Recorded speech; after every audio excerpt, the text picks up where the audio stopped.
Suzuki motor జపాన్లో తమ ప్రతిష్టాత్మక మోడల్ స్విఫ్ట్ కార్ల ఉత్పత్తిని ఆపేసింది. అరుదైన ఖనిజాల ఎగుమతిపై చైనా ఆంక్షల నేపథ్యంలోనే సుజుకి ఈ నిర్ణయం తీసుకున్నట్టు తెలుస్తోంది.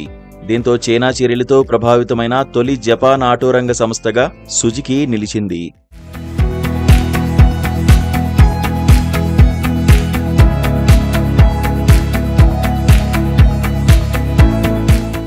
కొన్ని విడిభాగాల కొరతతో గత నెల మే 26 నుంచి స్విఫ్ట్ స్పోర్ట్ వెర్షన్ మినహా మిగతా అన్ని రకాల స్విఫ్ట్ కార్ల ఉత్పత్తిని సుజుకి మోటార్ నిలిపివేసింది. ఉత్పత్తిని తిరిగి ప్రారంభించే పనిలో పడ్డ సుజుకి ఈ నెల 13 నుంచి పాక్షికంగా, 16 నుంచి పూర్తి స్థాయిలో మొదలవుతుందన్న ఆశాభావాన్ని ఓ ప్రకటనలో వ్యక్తం చేసింది. అయితే ఉత్పత్తిని ఆపేయడానికి గల కారణాలను మాత్రం ఈ సందర్భంగా సంస్థ తెలియపరచలేదు.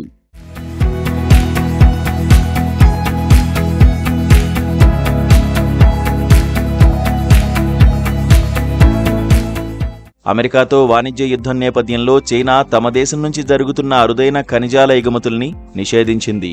దీంతో ఆటో రంగ సంస్థలు, ఏరోస్పేస్ తయారీదారులు, సెమీకండక్టర్ ఉత్పాదక కంపెనీలు, మిలిటరీ కాంట్రాక్టర్లకు గట్టి దెబ్బ తగిలినట్లయింది. సెమీకండక్టర్లు, మరికొన్ని ముఖ్యమైన విడిభాగాల తయారీలో ఉపయోగించే అరుదైన ఖనిజాల నిల్వలు చైనాలోనే ఎక్కువగా ఉన్నాయి. అమెరికాలో ఉన్నప్పటికీ అవి ఆ దేశ మిలిటరీ, ఇతర కీలక రంగాల అవసరాలకే వినియోగిస్తున్నారు. దీంతో కార్పొరేట్ల ఒత్తిళ్ల నడుమ అమెరికాతో ఆయా దేశాలు సంప్రదింపులకు దిగుతున్నాయి. ఇప్పుడు జపాన్లో స్విఫ్ట్ కార్ల ఉత్పత్తిని సుజుకి మోటార్ ఆపేసినా భారత్లో ఆ ప్రభావమేమీ ఉండబోదని దాని అనుబంధ సంస్థ మారుతి సుజుకి చెబుతోంది.